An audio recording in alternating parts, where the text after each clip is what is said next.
Good point. Good point.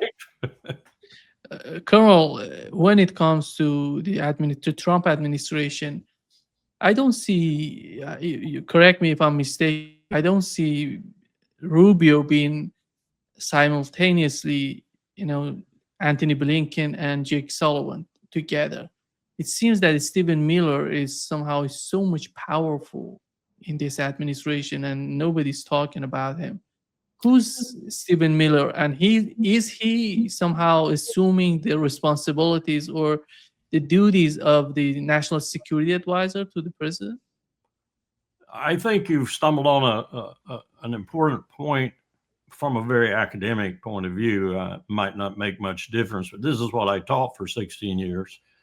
And I based it on research, primary sources, as well as post World War II, of course, as well as my own experience. And I had some interviews with Dr. Kissinger too. One sort of inadvertent one when he came to talk to my kids in the District of Columbia, and the kids so amazed him that he stayed a long time to chat afterwards.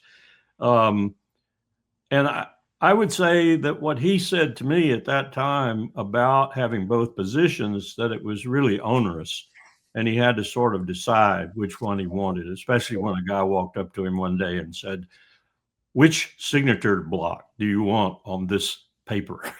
He realized the conflicts that were going on. I think what I'm looking at with Marco Rubio is no national security advisor whatsoever. There isn't. I think others are filling that role, maybe Miller from time to time, maybe even, other people that we don't even see, maybe a senior member of the staff or whatever. But Rubio's not doing it. So that means no one's doing it, really, of consequence. So there is no coordination of the National Security Council from the interagency task force that feed the deputies committee, that feed the principals committee, that feed the president in the statutory NSC. There's no process. This is all about people playing in the undergrowth, if you will, with a president that, as the ambassador pointed out, and I agree 100%, is getting increasingly demented. So one wonders how decisions are actually made, and even more so how they're executed in this administration, other than military.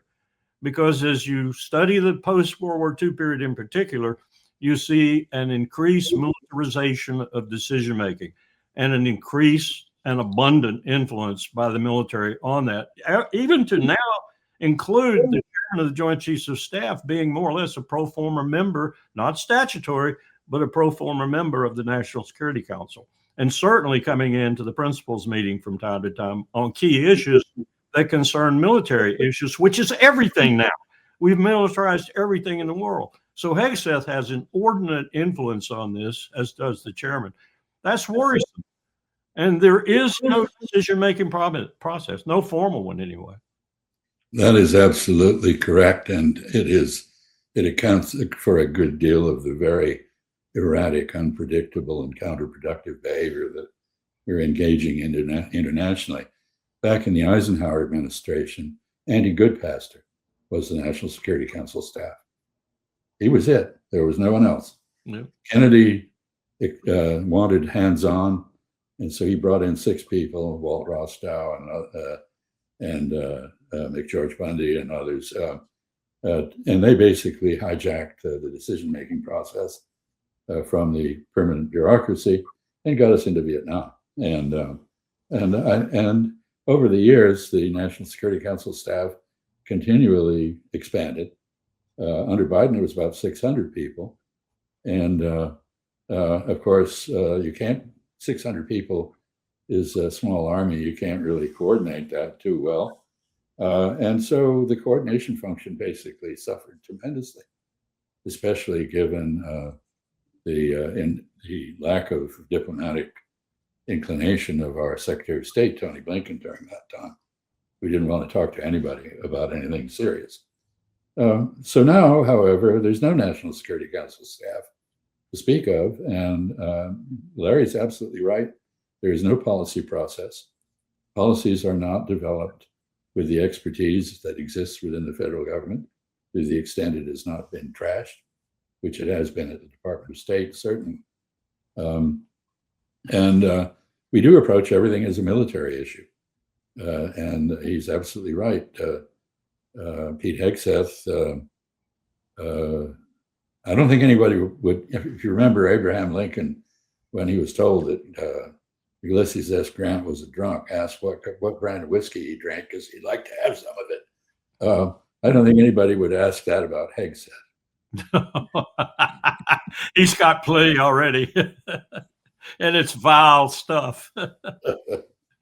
Yeah. You know that the ambassador and Carl, you know that the new national security strategy of the United States under the Trump administration has been released. And in this document, you know, the policy in Ukraine has some sort of change. And what is your understanding?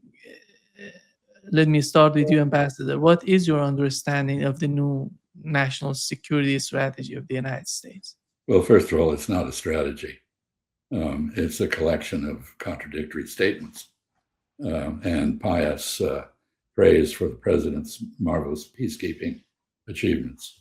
And with regard to Ukraine, the policy remains confused.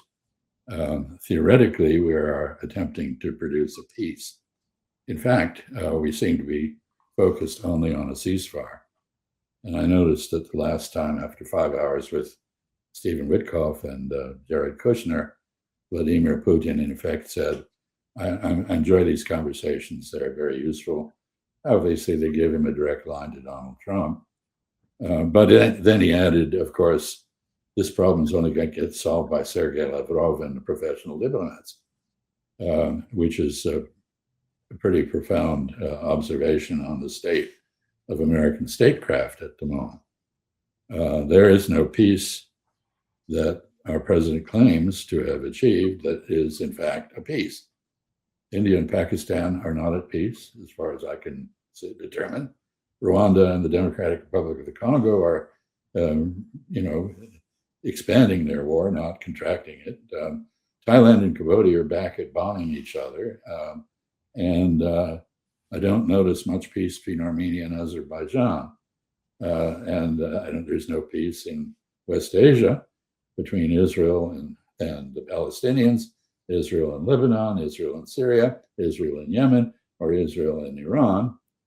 Where is the peace? There is no peace in Ukraine. And I think the other thing that Vladimir Putin said, which is notable, is that if there's no negotiating process, no diplomatic process that will produce a resolution of our differences that have led to this war in Ukraine, then we'll just we'll just handle it by force. We'll win on the battlefield. And we all know from our experience that you cannot regain at the negotiating table what you've lost on the battlefield. We've lost the war in Ukraine, and we're all in denial. We don't want to admit it, and we're letting Ukraine be destroyed by continuing this war. There are significant differences between the Russians and Ukrainians, of course, on territorial issues.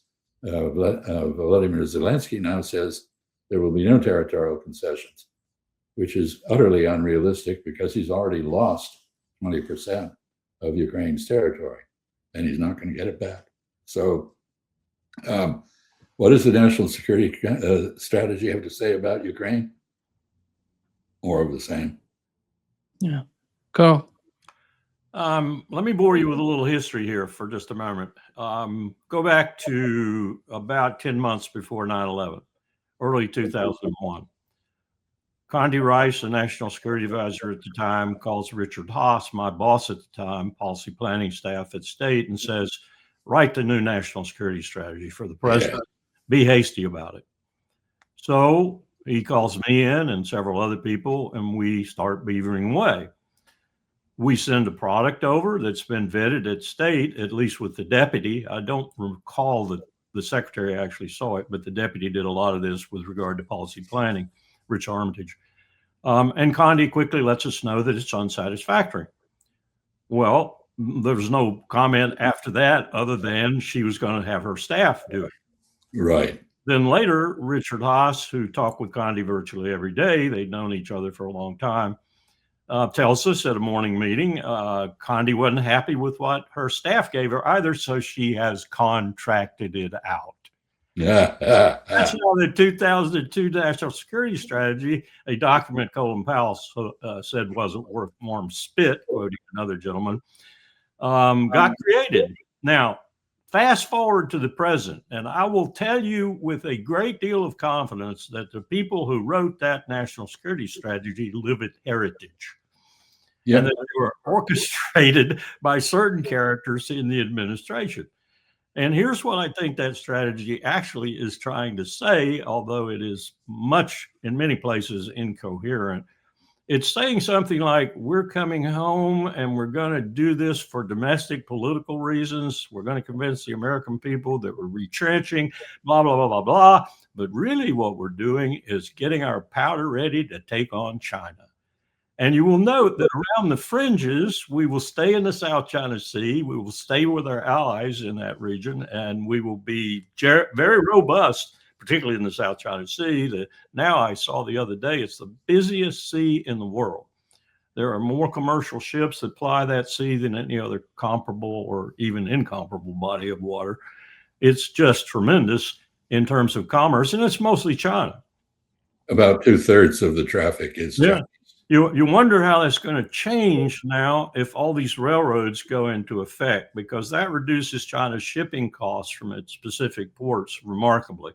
So if this business in Europe gets solved in any way that will allow the railroads to function, and the one coming up along the Persian Gulf and other places, it'll change that dynamic. But nonetheless, this strategy says, we're going to fight China. We know we're going to fight China, and we're going to husband our resources. And we're going to kick them out of the Western Hemisphere. Nima, that South America, I think every country in South America has greater trade with China than any other country in the world, including the United States. So, I mean, we're going to kick them out. This is what this strategy says. It's nonsense as far as I'm concerned. It is nonsense. Yeah. And, you mentioned Henry Kissinger. I should admit that I used to commute to the State Department on a motorcycle. And I damn near ran into him in the basement in the parking lot one day. History would have been different if I had not put on the brakes. Anyway, he had a different approach. I don't know if you remember, Larry, the story of Win Lord when he was head of policy planning and was asked to write a major policy document of some sort. And he handed it in to Henry Kissinger. He didn't hear anything for a week. And so he went back and he said, what happened? How do you feel about that? And Henry said, is this the best you can do? And Lynn was chagrined. He took away the paper and rewrote it and resubmitted it. And Henry Kissinger said, is this the best you can do? And Wynne said, yes. And so Henry said, no, I'll read it. He had not read it. Nima, I got to tell my story. Go ahead. Powell invites Kissinger to help me down in the district, as I was saying, with the school I was in. And Henry agrees. And he comes to the district to speak to 12, 13, and 14-year-olds in the library, where you might know the principal got all excited, and there were 400 people in that library. Oh, wow. All the teachers, the principals in the surrounding area and everything else. Anyway, Henry starts warbling in that gravelly voice he had, and kind of undertone, but discernible. And one of my 13-year-olds, I remember his name, Tyrone. Tyrone leaps to his feet, his hand flailing in the air, and Kissinger looks and recognizes him. You have a question? And he says, yeah, tell us what it was like. Cut to the chase. Tell us what it was like to work for Tricky Dick. And Kissinger didn't miss a beat. He gave a great answer. And the kids were, rapt after that. Wonderful.